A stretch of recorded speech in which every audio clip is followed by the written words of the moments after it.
19 September 2021 dengan tema menyambut dan bukan disambut. Pelayanan firman dipimpin oleh Pendeta Pinehas Jengjengi. Pokok warta dari bidang persekutuan, penatua yang bertugas pagi ini adalah saya sendiri, Penatua Timotius Apineno, dan Penatua Aris Dwi Atmito.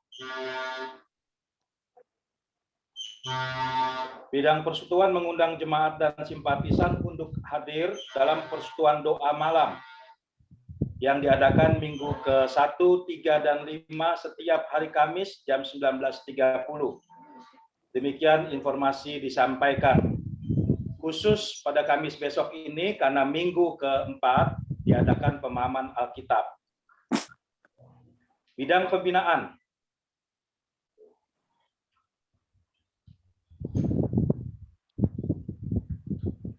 Ibadah anak dilakukan setiap hari Minggu pukul 10.30 sampai jam 12 secara daring atau Zoom meeting.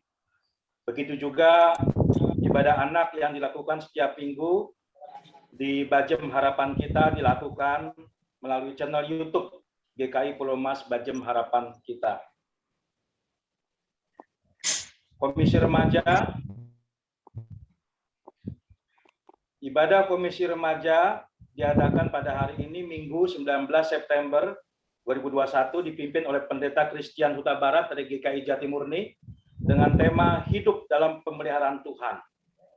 Part 1. Rupanya ada lanjutannya ya, Bapak Ibu Saudara ya. Komisi Pemuda, Pelayan Firman Pendeta Setio Haryo Mahanduro dengan tema Korban dan Kurban.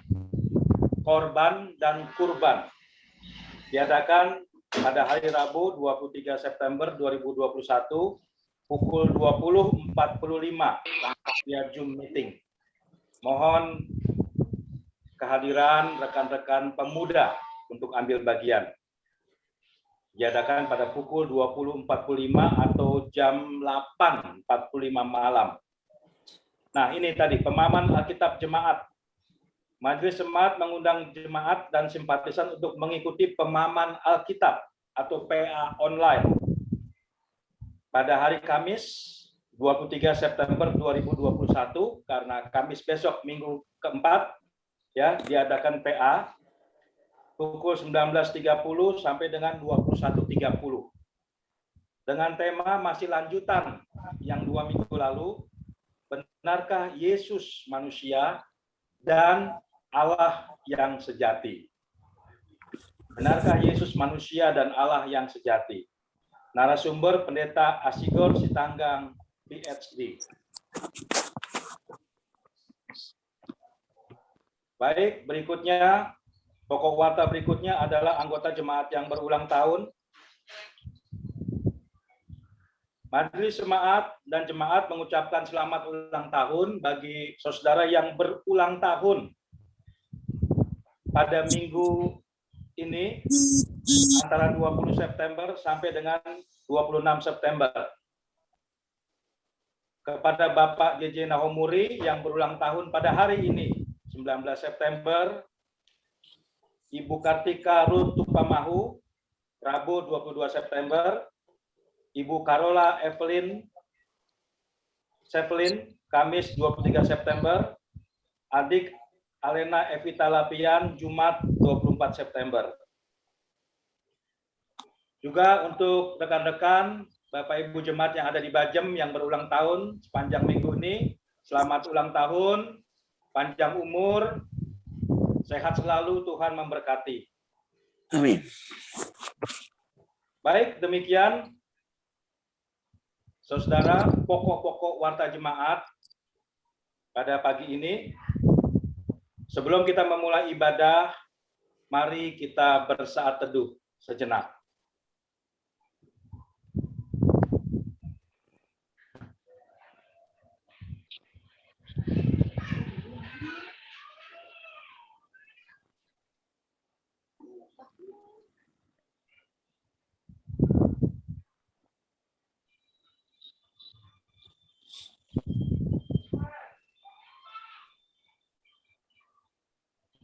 Saat teduh selesai. Salam sejahtera bagi kita semua. Salam sehat untuk kita sekalian. Kita bersyukur pada hari ini diri kita dapat kembali bersekutu dalam kebaktian Minggu pada hari ini. Mari bersama kita bersekutu dalam kebaktian, kita memuji dan dalam nyanyian NKB 3 ayat 1 dan 2, terpujilah Allah.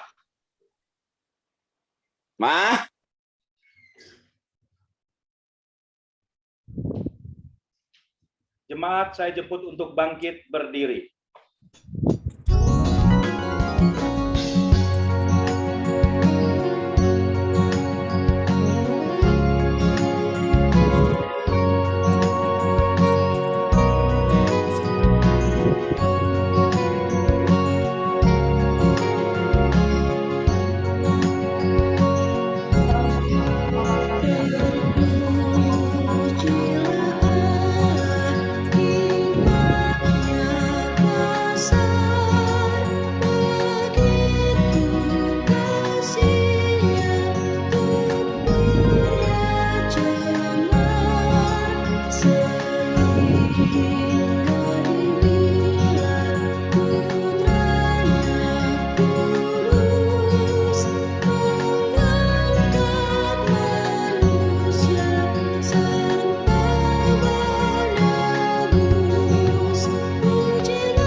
Kebaktian kita berlangsung dalam nama Bapa, Anak, dan Roh Kudus.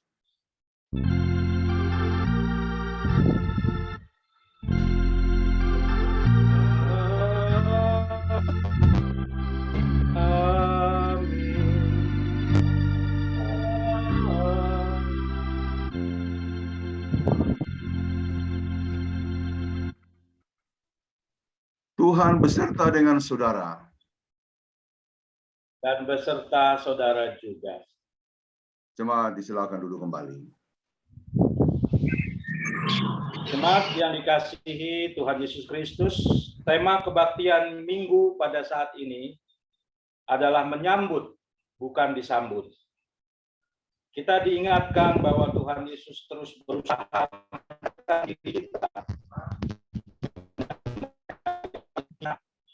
kecil dan tidak diperhitungkan ketimbang mengejar ambisi untuk disambut dan diutamakan. Kasih Tuhan adalah kasih yang lembut dari setiap pribadi.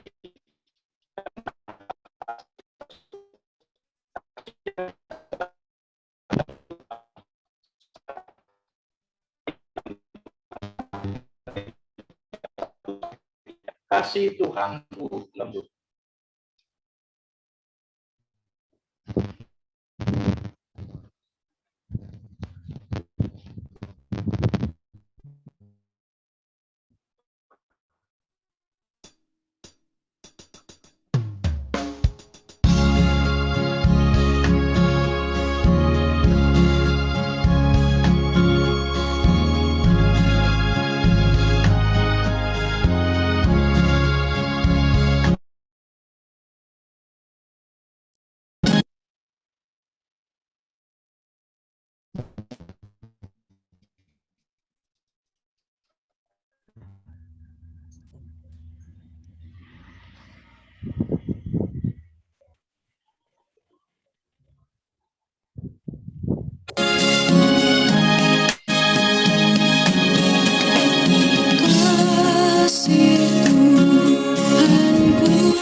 kita mengakui segala dosa kita secara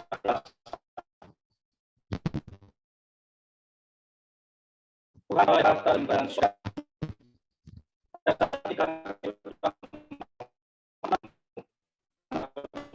kami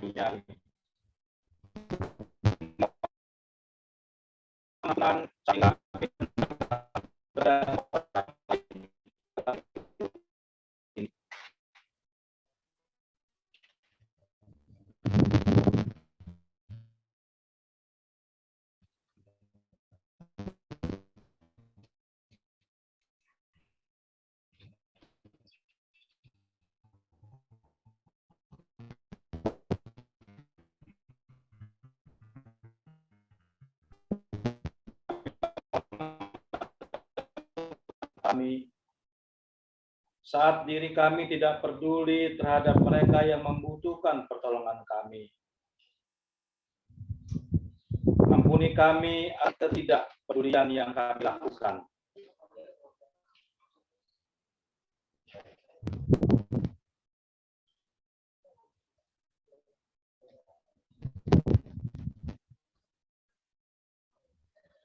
Kami juga memohon pengampunan-Mu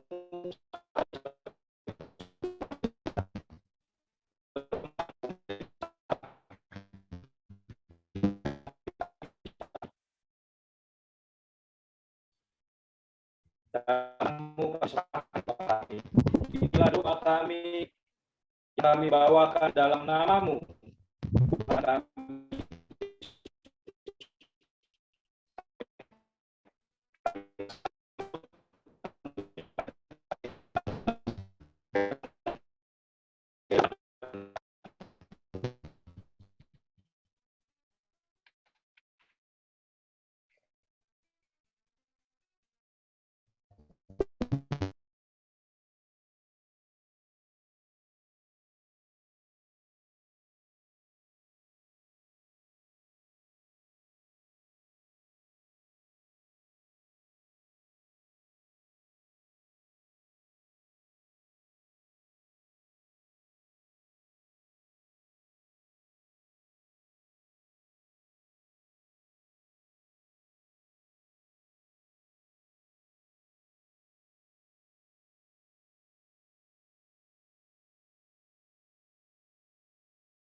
Jadilah Tuhan kehendak-Mu, Kaulah pancunanku tanahnya. Bentuklah aku sesuka-Mu, kan ku nantikan dan berserah.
Bapak Ibu kasih Kristus, saya undang untuk bangkit.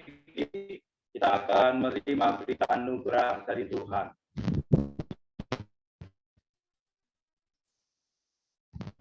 Berita anugerah saat ini diambil dari Lukas 24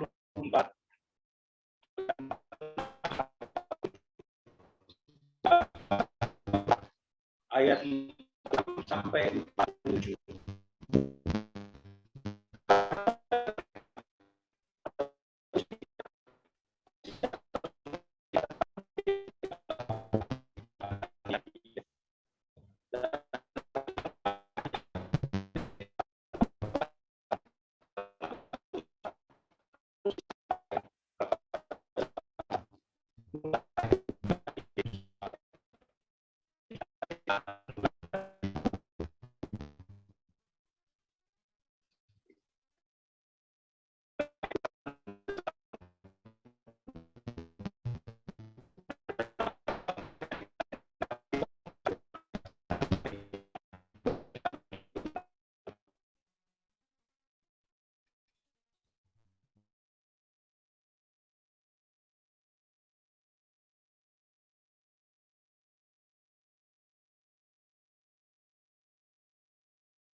Bapak Ibu,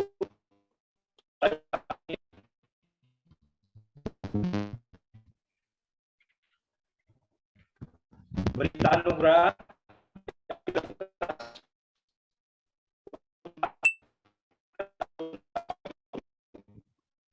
demikian. Lukas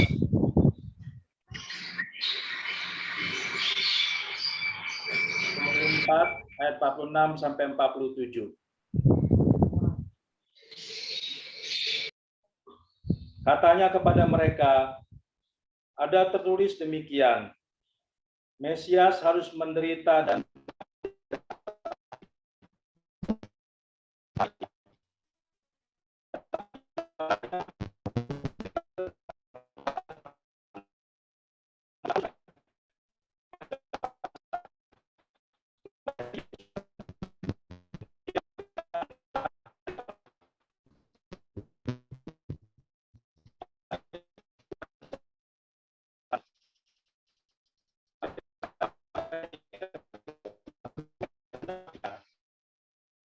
beribu diberikan hidung baru.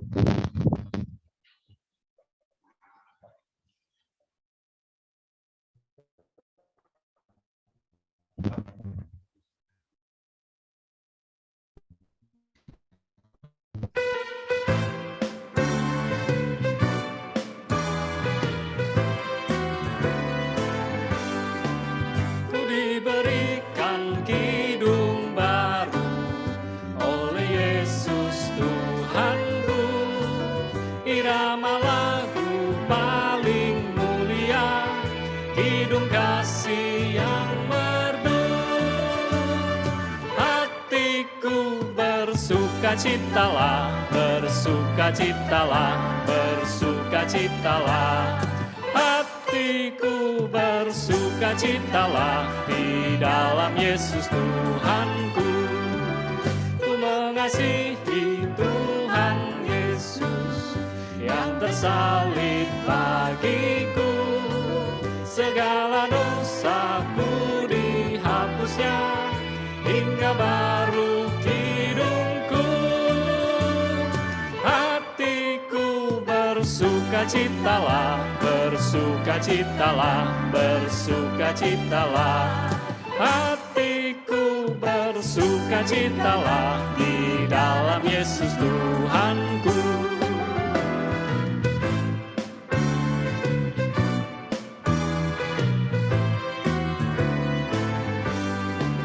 Ku muliakan kasih Yesus dalam lagu yang merdu. Kelak malaikat dalam surga mengiringi hidungku. Hatiku bersuka bersukacitalah, bersukacitalah, bersukacitalah. Hatiku bersukacitalah di dalam Yesus Tuhanku.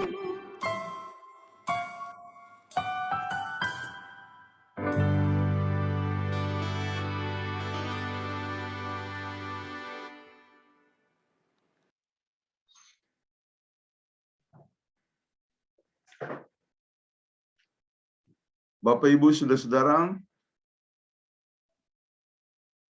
kita mempersiapkan diri untuk pembacaan dan pelayanan firman Tuhan. Mari kita persiapkan bacaan Alkitab terlebih dahulu dari Markus 9 ayat 30 sampai 37.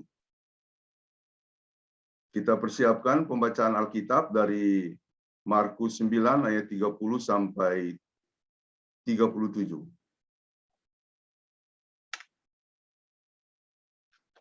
Sebelum kita membaca dan merenungkannya, mari kita satukan hati, kita tundukkan kepala, kita berdoa. Bapa di sorga, kami bersyukur jikalau pada saat ini ada waktu yang sungguh sangat indah dari Tuhan kepada kami semuanya untuk bersekutu dalam ibadah Minggu GKI Pulau Mas. Bahkan juga bersama-sama dengan Bajem yang ada di Harapan Kita Bekasi. Terima kasih untuk segala kasih karunia Tuhan yang memungkinkan kami untuk mengalami hal ini. Oleh karena itu kami berserah sepenuhnya kepadamu. Secara khusus ketika kami akan membaca dan mendengarkan firman Tuhan. Tolonglah dan urapilah kami, sehingga oleh hikmat daripada Roh Kudus kami dimampukan untuk mengerti kehendak-Mu dan merasakan kasih karunia Allah yang besar ketika kami mempraktekannya dalam kehidupan kami. Berfirmanlah ya Tuhan, karena kami semua yang disatukan lewat aplikasi Zoom ini, merindukan akan sabda Allah. Di dalam nama Tuhan Yesus kami berdoa. Amin. Bacaan diambil dari kitab Injil Tuhan Yesus Kristus menurut Markus 9 ayat 30 sampai 37. Markus 9 ayat 30 sampai 37. Saya membacakannya demikian. Yesus dan murid-muridnya berangkat dari situ dan melewati Galilea. Dan Yesus tidak mau hal itu diketahui orang, sebab ia sedang mengajar murid-muridnya. Ia berkata kepada mereka, Anak Manusia akan diserahkan ke dalam tangan manusia, dan mereka akan membunuh dia. Dan 3 hari sesudah ia dibunuh, ia akan bangkit. Mereka tidak mengerti perkataan itu, namun segan menanyakannya kepadanya. Kemudian tibalah Yesus dan murid-muridnya di Kapernaum. Ketika Yesus sudah di rumah, ia bertanya kepada murid-muridnya, "Apa yang kamu perbincangkan tadi di tengah jalan?" Tetapi mereka diam, sebab di tengah jalan tadi mereka mempertengkarkan siapa yang terbesar di antara mereka. Lalu Yesus duduk dan memanggil ke-12 murid itu. Katanya kepada mereka, "Jika seseorang ingin menjadi yang terdahulu, hendaklah ia menjadi yang terakhir dari semuanya dan pelayan dari semuanya." Maka Yesus mengambil seorang anak kecil dan menempatkannya di tengah-tengah mereka. Kemudian ia memeluk anak itu dan berkata kepada mereka, "Barang siapa menyambut seorang anak seperti ini dalam namaku, ia menyambut aku. Dan barang siapa menyambut aku, bukan aku yang disambutnya, tetapi dia yang mengutus aku." Demikianlah Injil Tuhan Yesus Kristus. Berbahagialah mereka yang mendengar firman Allah dan yang memeliharanya. Haleluya.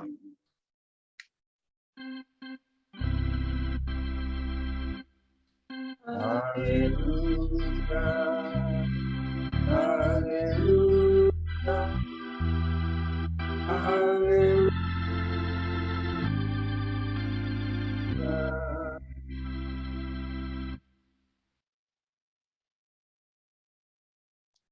Saudara-saudara, tema daripada khotbah pada ibadah pagi ini menyambut dan bukan disambut. Apa yang baru saja kita baca adalah suatu perikop yang berisi mengenai keajaiban kasih. Keajaiban kasih dari Allah yang dinyatakan di dalam anaknya Tuhan kita Yesus Kristus. Sebelum kita menjelaskan, sebelum saya menjelaskan dan kita mendengarkan hal ini lebih jauh, saya ingin sedikit kita merenungkan bagian awal. Jadi dikatakan bahwa setelah mereka kemudian melewati daerah Galilea, lalu kemudian Yesus masuk di suatu tempat, dia mengajak murid-muridnya. Kepergiannya itu dia inginkan supaya tidak diketahui oleh orang banyak. Jadi mengapa hal itu dilakukan oleh Yesus? Karena memang dia ingin fokus pada tugasnya mengajar orang tentang jalan keselamatan. Dan kita tahu secara sosial, Yesus pada waktu itu sudah dikenal orang. Apa yang dia lakukan sudah tersebar kemana-mana. Sehingga di mana dia berada, banyak orang ingin menemui dia. Nah, mengapa Yesus mengatakan supaya keadaannya atau keberadaannya tidak boleh diketahui orang? Karena dia ingin sekali lagi fokus pada tugas pengajarannya. Ada banyak kisah dalam Alkitab yang menjelaskan orang datang kepada Yesus hanya untuk melihat mujizat, bukan benar-benar mau mendengarkan dia. Lalu dia dalam pengajaran bagian awal tadi mengatakan bahwa anak manusia akan diserahkan kepada manusia, dia akan dibunuh oleh manusia, lalu pada hari yang ketiga dia bangkit. Murid-murid tidak mengerti apa yang dikatakan oleh Yesus, mereka tidak pahami. Tetapi mereka segan untuk menanyakannya. Jadi bukannya tidak boleh mereka bertanya, bukannya tidak boleh mereka mengetahui apa yang menjadi inti daripada perkataan Yesus itu. Mereka boleh bertanya, karena di sini dikatakan bukannya mereka tidak diberi kesempatan, hanya segan untuk bertanya. Ya kalau umpamanya mereka bertanya, walaupun mereka merasa segan, tapi mereka kemudian mau bertanya, Tuhan akan menjelaskan. Tetapi memang rasa segan itu lebih dominan. Jadi saya ingat cerita di salah satu buku yang ditulis oleh Malcolm Gladwell, Outliers. Buku itu berjudul Outliers. Ya, banyak hal yang dikisahkan di situ dan menarik untuk dibaca. Tapi satu hal yang saya ingat di dalam buku itu diceritakan mengenai itu jatuh, memang kerusakan. Tetapi persoalan yang disoroti di dalam peristiwa itu bukan cuma sekedar masalah yang ada dalam pesawat atau sesuatu yang menjadi trouble dalam penerbangan. Yang disoroti adalah kopilot. Kopilot tahu tentang hal itu, tetapi dia segan untuk memberitahukannya.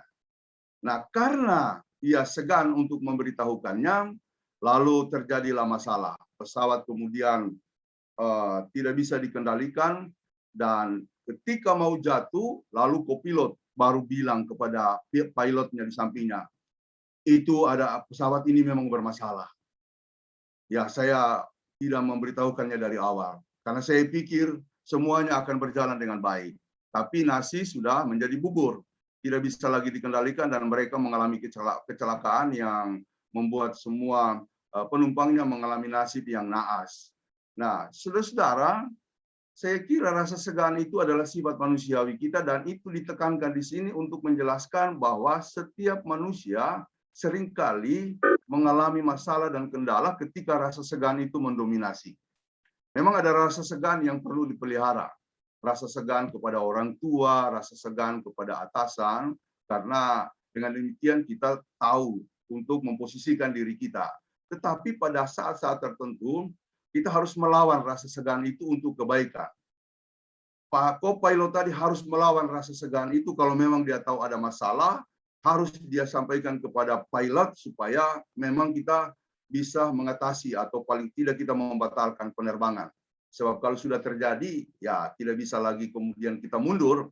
Dan seringkali begitu, bukan? Apa yang kita alami dalam hidup ini, sudah terjadi, baru kemudian ada yang berkata, ya tadi saya sudah tahu, kemarin saya lihat begini atau begitu. Ya, semuanya sudah terlanjur, sudah menjadi nasi, sudah menjadi bubur.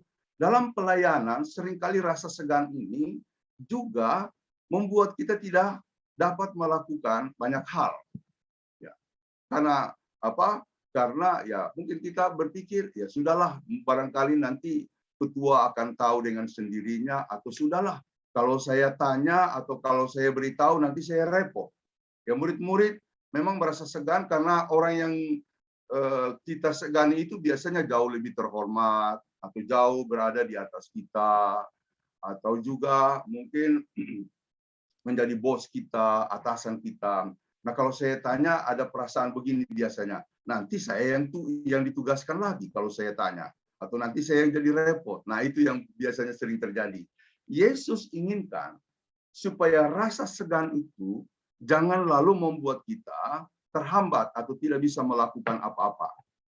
Keajaiban kasih yang saya sebutkan tadi di bagian ini adalah supaya kita menjadi manusia yang wajar. Manusia yang kalau memang A harus bilang A, B bilang B. Karena Yesus datang ke dalam dunia ini yang selama ini kita pahami sebagai penebus dosa, sesungguhnya di balik kata penebusan dosa itu adalah sebuah langkah Yesus untuk mengembalikan harkat dan martabat kita. Sebagai pendosa yang kemudian sudah kehilangan harkat dan martabatnya dipulihkan. Di mana kita kadang-kadang tahu bahwa itu A, kita bilang B.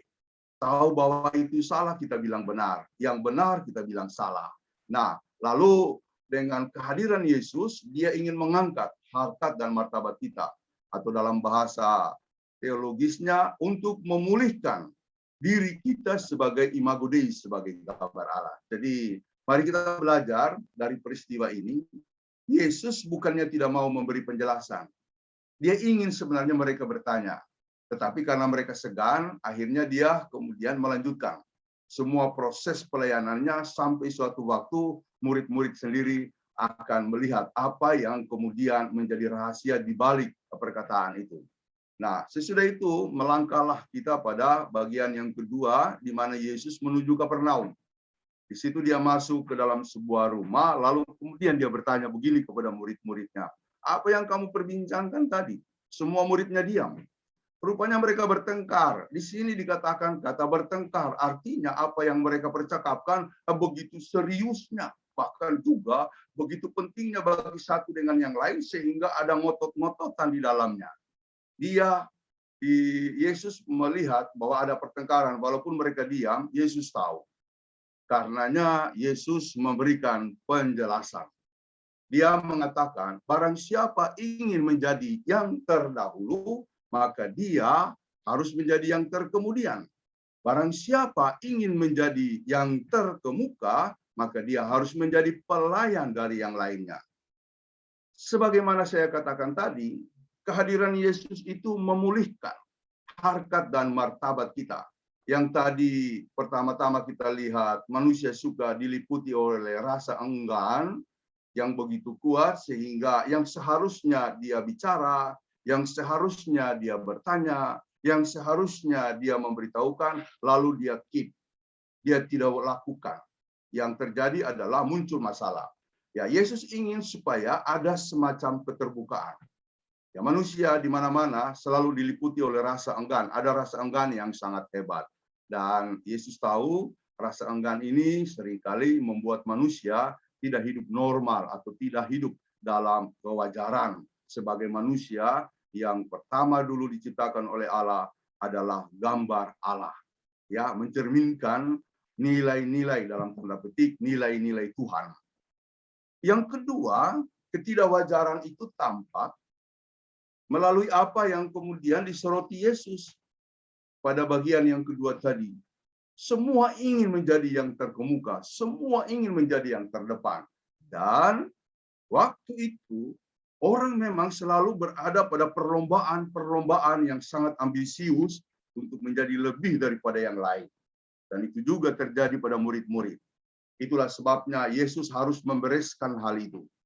Yesus mengajari mereka bahwa barang siapa ingin menjadi terkemuka, dia harus menjadi yang terkemudian. Barang siapa ingin menjadi yang terdahulu, dia harus menjadi pelayan dari yang lainnya. Saudara-saudara, kalau kita renungkan bagian ini, memang kita dipanggil untuk mencerminkan atau menunjukkan suatu attitude, suatu sikap yang berbeda dari attitude atau sikap pada umumnya, terutama kita. Apalagi kalau sekarang ini kita hubungkan dengan tugas-tugas gereja. Tapi sebelum saya lebih jauh masuk ke situ, ambisi-ambisi untuk menjadi yang terdepan atau yang terkemuka, itu adalah suatu penyakit yang selama ini nyata dalam kehidupan manusia. Dan Yesus melihat itu sangat kuat, bahkan kepada murid-muridnya. Sedemikian jauh dia menjelaskan mengenai kasih. Ya, kalau kita membaca mengenai khotbah di bukit, yang ada di Matius 5-7, demikian gamblang Yesus menjelaskan nilai-nilai yang harus mereka jabarkan, ternyata juga belum mempan, belum masuk dalam kehidupan mereka. Tetap saja ambisi untuk menjadi yang terkemuka ada atau merasuki murid-muridnya. Sehingga Yesus harus memberikan suatu pengajaran khusus seperti yang kita baca tadi. Bapak Ibu saudara jemaat yang dikasihi Tuhan, dari apa yang disampaikan oleh Yesus ini, saya mencatat satu. Bahwa kita harus menunjukkan kepada dunia kebesaran kasih Allah. Dan kebesaran kasih Allah ini akan membingkai suatu hidup berjemaat yang kemudian akan disebut sebagai keajaiban kasih. Jadi, misalnya begini Bapak Ibu Saudara, saya mengatakan ya, kalau orang lain misalnya mudah marah, hanya karena persoalan kecil, orang Kristen jangan. Kalau orang lain misalnya mengatakan, saya tidak bisa melayani, karena saya tidak suka Pak Timo, saya tidak suka Pak Ian, saya tidak suka yang lain-lain, maka kita jangan. Suka tidak suka saya datang ke gereja atau saya melayani, bukan karena Pak Timo, bukan karena Pak Ian, atau bukan karena Mas Tio sebagai pendeta kita, bukan. Tapi karena Tuhan, karena Yesus. Ya, karena Tuhan, karena Yesus, saya tetap datang untuk melayani atau saya tetap ikut live streaming, saya ikut Zoom, saya ikut ibadah, bukan karena manusia tetapi karena Tuhan. Itu akan menjadi sebuah pengalaman yang kemudian akan dilihat orang, oh luar biasa, itulah keajaiban. Keajaiban kasih. Nah, karenanya ketika orang-orang di luar sana berlomba-lomba untuk mencapai suatu posisi tertinggi, Yesus mengajarkan, itu akan kamu dapat, tapi bukan dengan cara dunia. Kalau di dunia orang ingin terkemuka karena mereka dihormati yang paling besar atau yang paling tinggi, justru di gereja, di hadapan Tuhan, yang terkemuka dan yang terbesar itu ialah kalau kamu menjadi yang terkemudian. Misalnya dalam melayani, ya.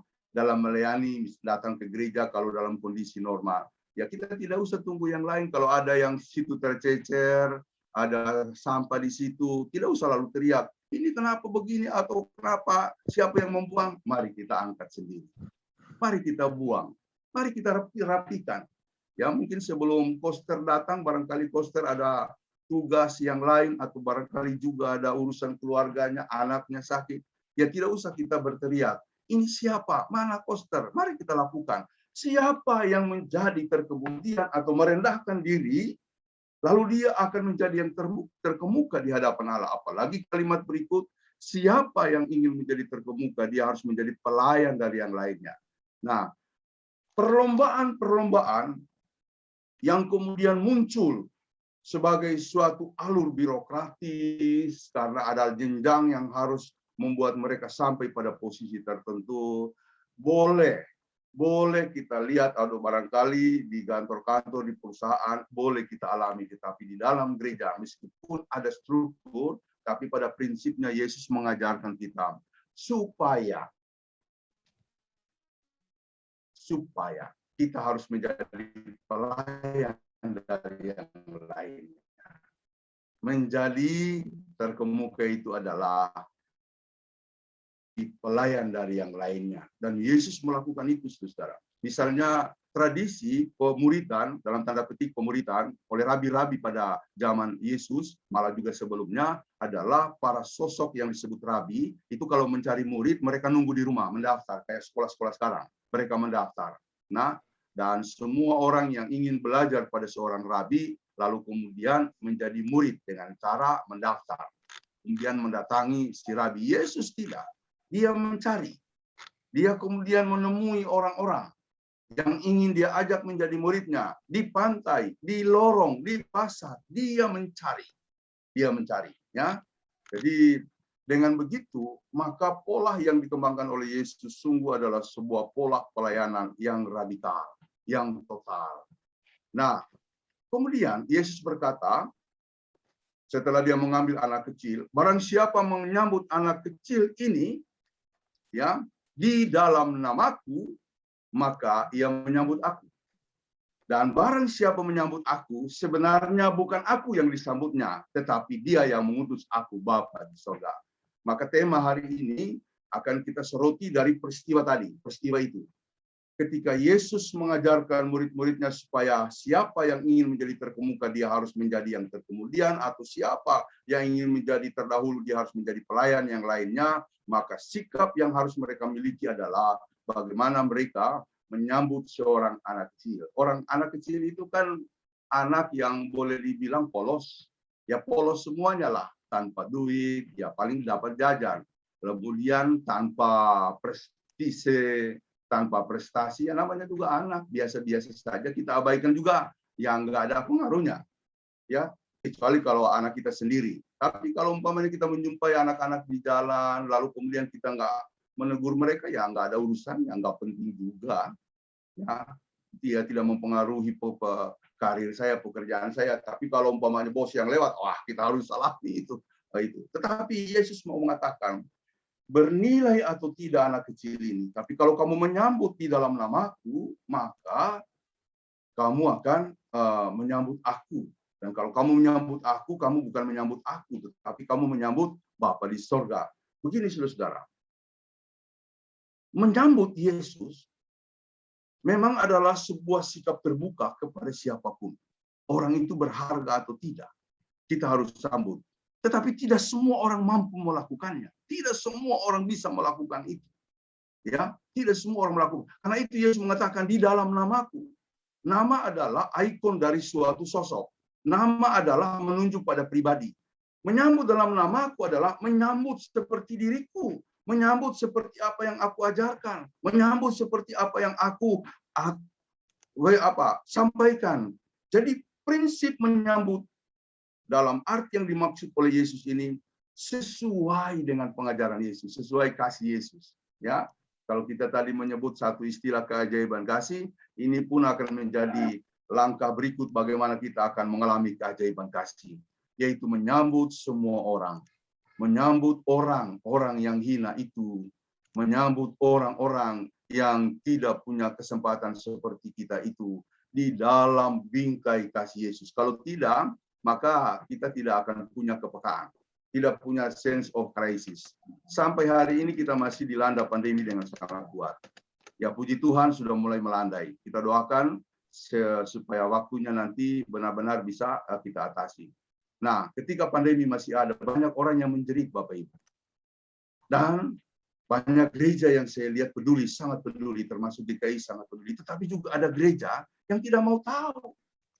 Yang tidak punya program untuk berbagi kasih. Tidak punya program untuk peduli.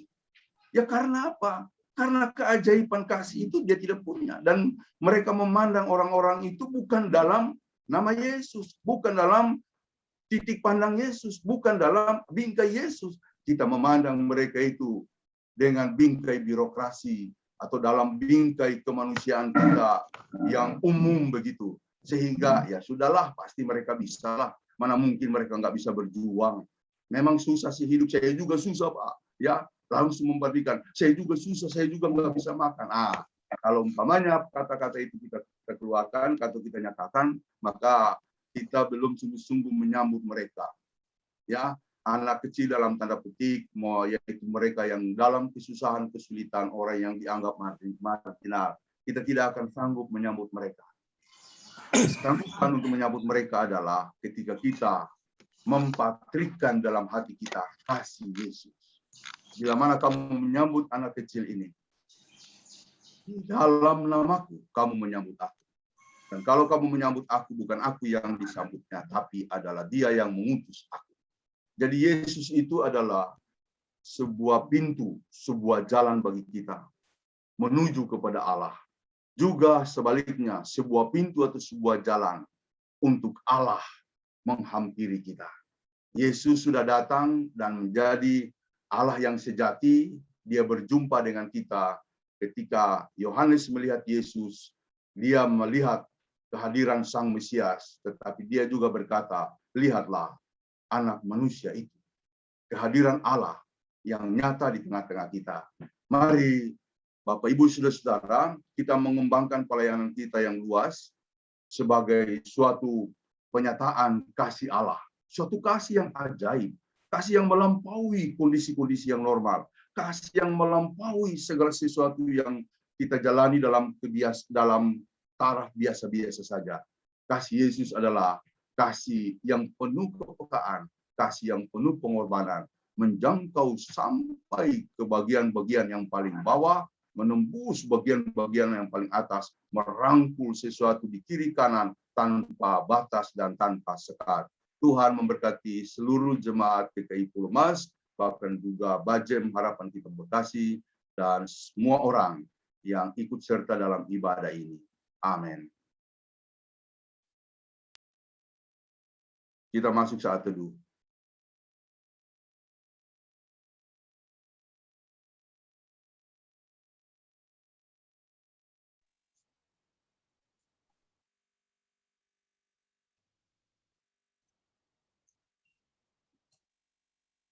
Bapak, Ibu, dan jemaat yang dikasihi dalam Tuhan kita Yesus Kristus, kami mengundang bangkit berdiri. Marilah kita bersama dengan umat Allah di masa lalu, masa kini, dan masa depan, mengingat pengakuan pada baptisan kita, menurut pengakuan iman rasuli, dan bersama-sama kita mengucapkan, aku percaya kepada Allah, Bapa yang Maha Kuasa, Khalik langit dan bumi, dan kepada Yesus Kristus anaknya yang tunggal Tuhan kita, yang dikandung daripada Roh Kudus, lahir dari anak darah Maria, yang menderita sengsara di bawah pemerintahan Pontius Pilatus, disalibkan, mati dan dikuburkan, turun ke dalam kerajaan maut. Pada hari yang ketiga, bangkit pula dari antara orang mati, naik ke sorga, duduk di sebelah kanan Allah, Bapa yang Maha Kuasa. Dan dari sana ia akan datang untuk menghakimi orang yang hidup dan yang mati. Aku percaya kepada Roh Kudus, gereja yang kudus dan am, persekutuan orang kudus, pengampunan dosa, kebangkitan orang mati, dan hidup yang kekal. Amin. Bapak Ibu jemaat yang dikasihi Tuhan Yesus Kristus, pada ibadah Minggu yang akan datang, tanggal 3 Oktober 2021, kita akan merayakan perjamuan kudus sedunia. Untuk menyambut dan ikut serta dalam perayaan itu, marilah kita mempersiapkan diri secara bersama-sama. Pada malam terakhir, Kristus menghendaki kita merayakan perjamuan kudus untuk mengenangnya. Mengenang Kristus berarti mengalami kehadirannya, seperti murid-muridnya dahulu mengalami kehadirannya bersama mereka. Mengenang Kristus juga berarti menyadari secara pribadi seluruh kehidupan yang diberikannya bagi keselamatan dunia. Sejak ia lahir, melayani, menderita sengsara, mati, dibangkitkan, dan dimuliakan di surga. Marilah kita merenungkannya. Apakah kita benar-benar rindu untuk berjumpa secara pribadi dengan Kristus untuk mengalami kasih, kuasa, dan kebenarannya yang memperbarui hidup kita? Apakah kita menghayati bahwa seluruh kehidupan dan karya Kristus, yaitu kelahirannya, pelayanannya, penderitaannya, kematiannya, kebangkitannya, kenaikannya ke surga, sampai dengan kedatangannya kembali terkait erat dengan kehidupan kita? Jemaat diberi kesempatan bersaat teduh. Pada perjamuan malam terakhir, ketika Kristus memecahkan roti dan mengangkat cawan, Ia membagikan tubuh dan darahnya sendiri kepada murid-muridnya. Menerima tubuh dan darahnya berarti dipersatukan dengan Kristus, sehingga ia menjadi kepala dan kita tubuhnya. Menerima tubuh dan darahnya berarti dipersatukan dengan semua orang yang menerimanya juga menjadi satu tubuh dan satu roh. Marilah kita merenungkannya. Apakah kita menghayati bahwa Kristus adalah kepala seluruh kehidupan kita dalam hidup berjemaat dan masyarakat, dalam keluarga dan pekerjaan kita? Apakah kita menghayati bahwa kita adalah anggota tubuh Kristus yang saling mengasihi seorang terhadap yang lain? Jemaat diberi kesempatan bersaat teduh.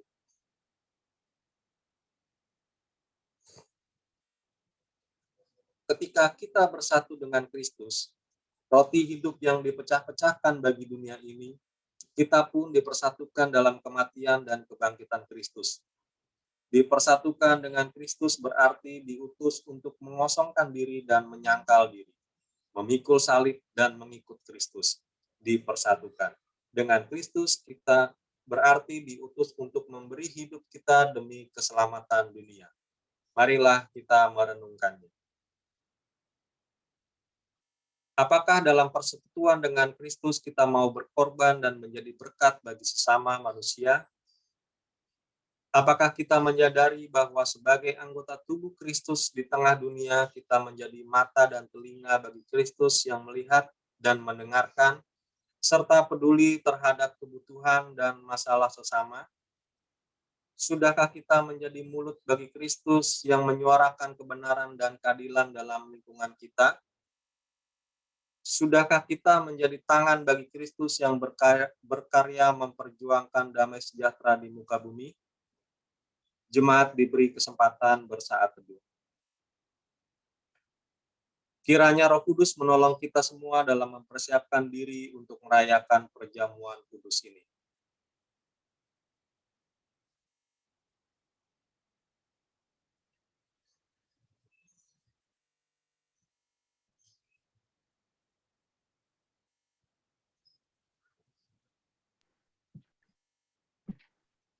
Bapak, Ibu, Saudara-saudara, kita satukan hati, kita menaikkan pokok-pokok syafaat kita kepada Tuhan. Marilah kita tundukkan kepala, kita berdoa. Bapa di sorga, kami bersyukur atas waktu yang Tuhan perkenankan bagi kami untuk beribadah. Berkatilah seluruh jemaat-Mu, berkatilah firman Tuhan yang telah dibacakan dan direnungkan. Kiranya kami boleh belajar dari perikop yang sudah kami bahas dan renungkan bersama dalam segala kekurangan keterbatasannya, supaya kami mampu untuk menjadi pribadi dalam bingkai kasih Kristus, suatu bingkai kasih yang akan melahirkan cara pandang baru dan bahkan juga memancarkan keajaiban tentang kasih Allah di dalam kehidupan kami, supaya kami mampu untuk menyambut siapa saja, bukan karena pangkatnya atau karena prestasinya, tapi juga kami melayani, menolong, menerima, sampai ke bagian-bagian kehidupan yang barangkali tidak terjangkau oleh masyarakat pada umumnya. Jadikan kami untuk menyatakan kasih kami sampai kepada mereka. Jadikanlah kami, ya Bapa di surga, seluruh murid-murid-Mu yang mampu menerima, yang mampu menyambut, bukan hanya menuntut untuk disambut. Kami berdoa dalam kesempatan ini, Tuhan memberkati kami. Tuhan menolong kami dalam segala keberadaan kami, memberkati bangsa dan negara kami, memberkati pemerintah dari pusat sampai ke daerah, bahkan juga memberkati seluruh langkah yang dilakukan oleh pemerintah atau lembaga-lembaga otoritatif melaksanakan segala upaya untuk memerangi COVID, untuk menjalankan program vaksinasi. Tuhan tolonglah. Kami mendoakan para tenaga medis, para relawan, Polri, TNI, bahkan semua pihak yang terus berjuang untuk bersama-sama mengatasi keadaan kami. Kami mendoakan pasien yang dirawat karena COVID. Tuhan tolonglah mereka. Bahkan Tuhan pulihkan mereka. Kami mendoakan mereka yang sedang dalam pemulihan karena COVID ini juga. Tuhan menyertai seluruh langkah yang ditempuh sebagai upaya untuk menjemput kepulihannya. Kami mendoakan keluarga-keluarga yang berduka karena kehilangan anggota keluarga. Boleh jadi kedukaan itu terjadi akibat COVID. Tuhan, hiburkanlah mereka. Sebab Engkau Tuhan yang dapat mengisi hati kami dalam keadaan perih dan terbeban. Tuhan memberkati. Kami mendoakan anggota jemaat dan masyarakat yang mengalami dampak daripada pandemi COVID.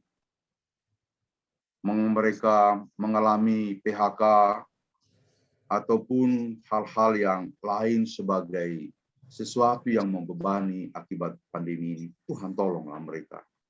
Kami mendoakan proses belajar mengajar bagi anak-anak kami yang sampai hari ini masih dilakukan di rumah. Tuhan kiranya memberkati anak-anak kami. Mungkin sebagian merasa jenuh karena harus terkurung di rumah dengan kondisi belajar mengajar. Tuhan tolong dan menyertai anak-anak kami. Kami mendoakan jemaat yang dalam proses pengobatan maupun pemulihan.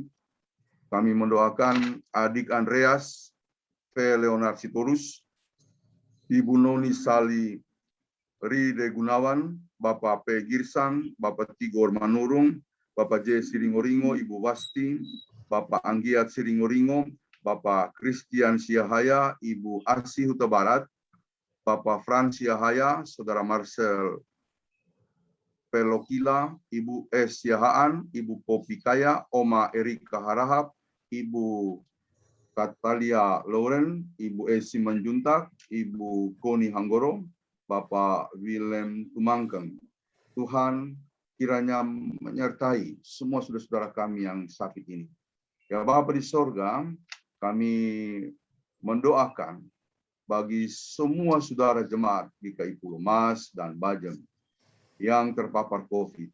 Tuhan menjaga, Tuhan melindungi mereka.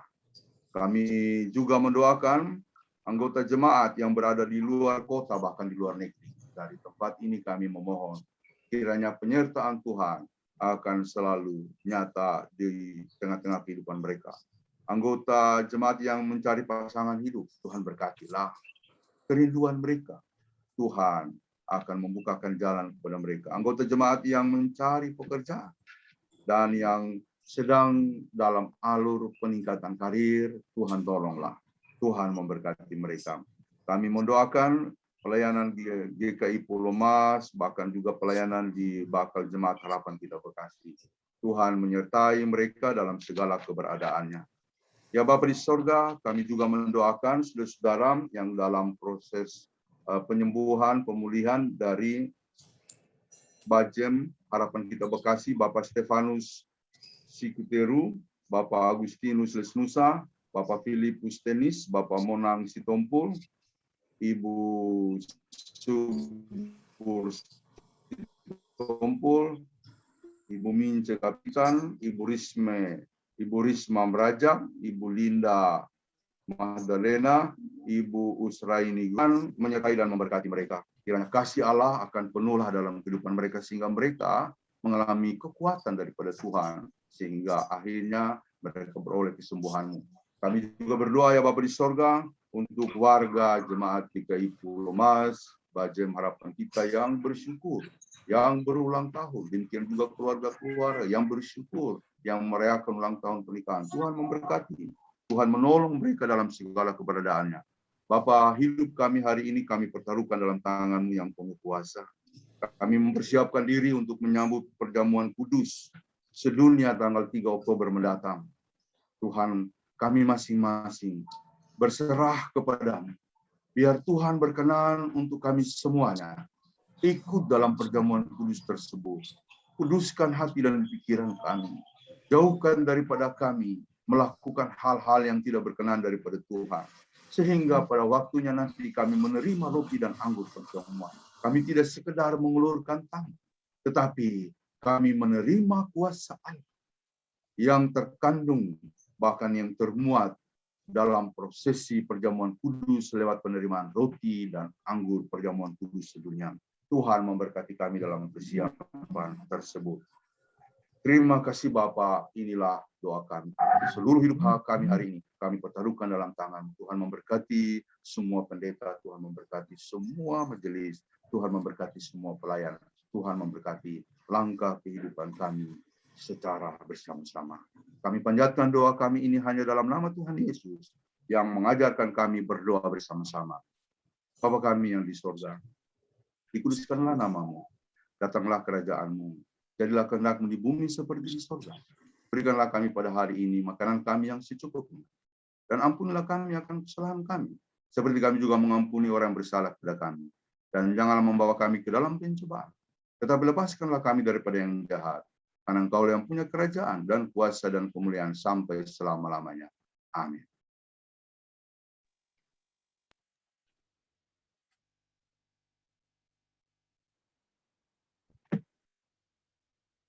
Bapak, Ibu jemaat yang dikasihi Tuhan Yesus Kristus, marilah kita memberikan persembahan sebagai ungkapan syukur kepada Tuhan untuk dipakai sebagai pelayanan di gereja Tuhan.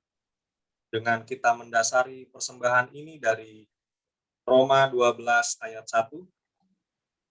Karena itu, saudara-saudara, demi kemurahan Allah, aku menasihatkan kamu supaya kamu mempersembahkan tubuhmu sebagai persembahan yang hidup, yang kudus, dan yang berkenan kepada Allah. Itu adalah ibadahmu yang sejati.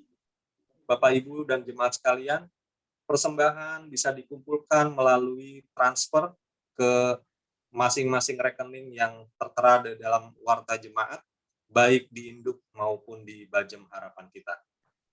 Mari bersama kita bernyanyi dari NKB 134 ayat pertama dan kedua. Terima kasih ya Tuhan.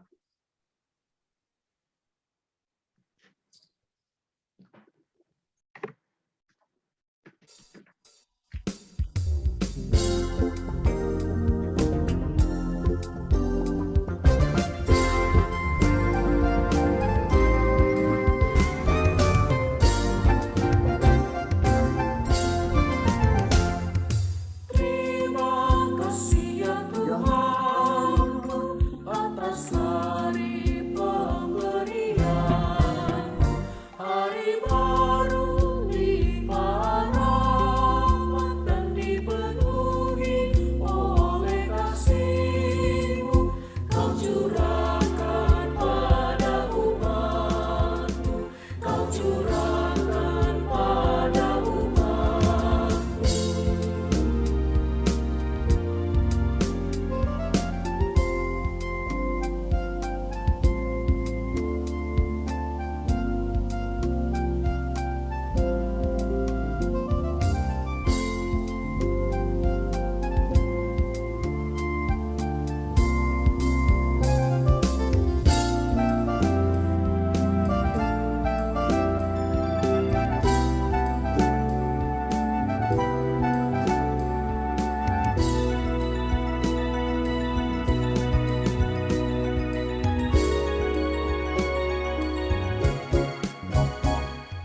Kan ku pakai waktu itu melakukan tanggung jawabku dan menolong sesamaku menurut firman serta karya-Mu.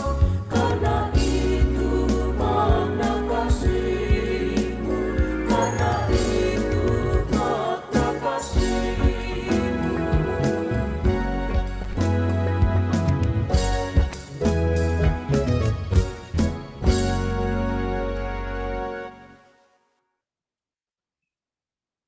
Bapak, Ibu, jemaat yang dikasihi Tuhan, kami undang untuk bangkit berdiri. Kita akan bawa persembahan ini yang di dalam doa. Mari kita bersatu di dalam doa. Tuhan Allah Bapa kami yang bertata dalam kerajaan surga, kembali kami datang ke hadapan-Mu ya Tuhan. Kami mengucap syukur atas apa yang telah Engkau berikan dalam hidup kami hari lepas hari ya Tuhan. Sampai dengan saat ini, kami juga mengucap syukur kepadamu ya Tuhan, bila mana Engkau telah memberikan kesempatan pada kami untuk mengumpulkan persembahan ke hadapan-Mu ya Tuhan. Tuhan, persembahan yang kami kumpulkan ini, biarlah Engkau mau urapi agar menjadi alat bagi pekerjaan-Mu di Induk Pulau Mas maupun di Bajem Harapan kita. Berkati setiap tangan yang akan mengelola ya Tuhan, agar persembahan ini menjadikan nama-Mu semakin dipuji dan dipermuliakan. Hanya di dalam nama-Mu ya Tuhan, kami telah berdoa. Amin. Masih tetap berdiri, kita angkat pujian NKB 212, Sungguh Inginkah Engkau Lakukan Yang Besar.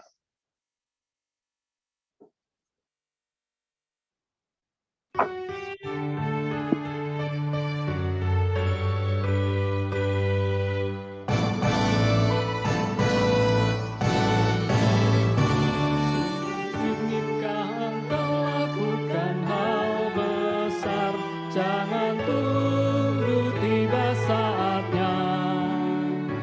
Kini tugasmu kerjakan dengan baik benar. Jadilah suluh dunia. Jadilah suluh dunia. Jadilah suluh dunia. Mungkin ada yang terhibur karena sinarnya. Jadilah suluh dunia. Namun dapat mengenyahkan awan yang gelap bagi hati susah dan resah. Kan dirasakannya penghiburan yang sedap. Jadilah suluh dunia. Jadilah suluh dunia. Jadilah suluh dunia. Mungkin ada yang terhibur karena sinarnya. Jadilah suluh dunia.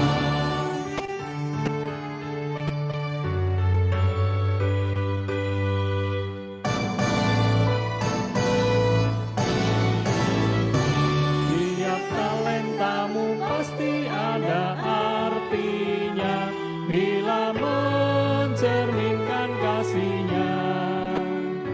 Barang yang kecil pun sungguh ada gunanya.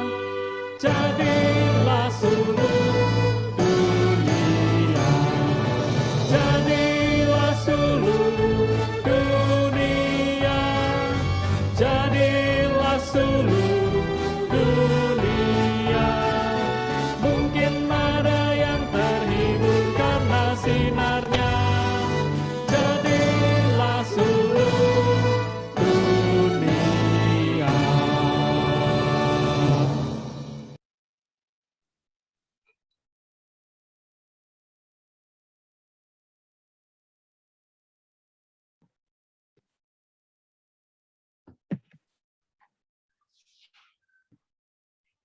Arahkanlah hatimu kepada Tuhan. Kami mengarahkan hati kami kepada Tuhan. Jadilah saksi Kristus. Syukur kepada Allah. Terpujilah Tuhan. Kini dan selamanya. Semoga Allah sumber pengharapan memenuhi kamu dengan segala sukacita dan damai sejahtera dalam iman kamu, supaya oleh kekuatan Roh Kudus kamu berlimpah-limpah dalam pengharapan.